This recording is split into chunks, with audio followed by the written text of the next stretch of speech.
Siamo a Luino, alla Fondazione Monsignor Comi, col magistrato Giuseppe Battarino, per un'iniziativa che riguarda la cultura, un'iniziativa per certi versi inedita, coinvolge i libri e coinvolge non solo la Fondazione ma l'intera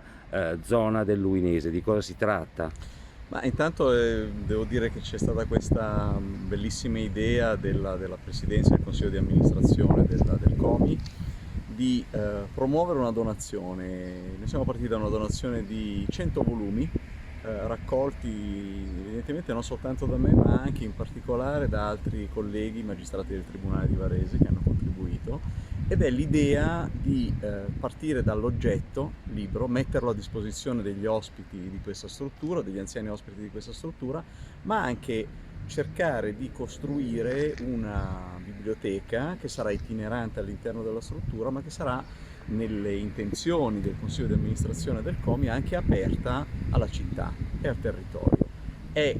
una piccola cosa da questo punto di vista, ma che può diventare più grande se, come gli amministratori del COMI pensano, si potranno ideare delle iniziative culturali fatte non nei soliti luoghi, ma fatte proprio a partire da una struttura di questo tipo, in cui, è stato detto anche oggi, le storie degli ospiti, che sono storie importanti, sono storie di vita importanti, possono essere condivise e raccontate magari alle generazioni più giovani. Luino, per la sua formazione, la sua storia, è una città a misura di libro, di lettura? Luino è una città a misura di cultura profonda, ha soprattutto una particolare identità, e allora le storie si raccontano a partire dall'identità del territorio, un'identità del territorio che è fatta di molti frammenti, molte tessere, dal mercato di Luino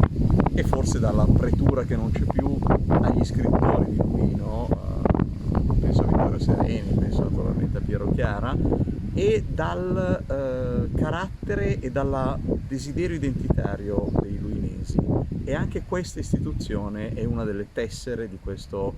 territorio meraviglioso.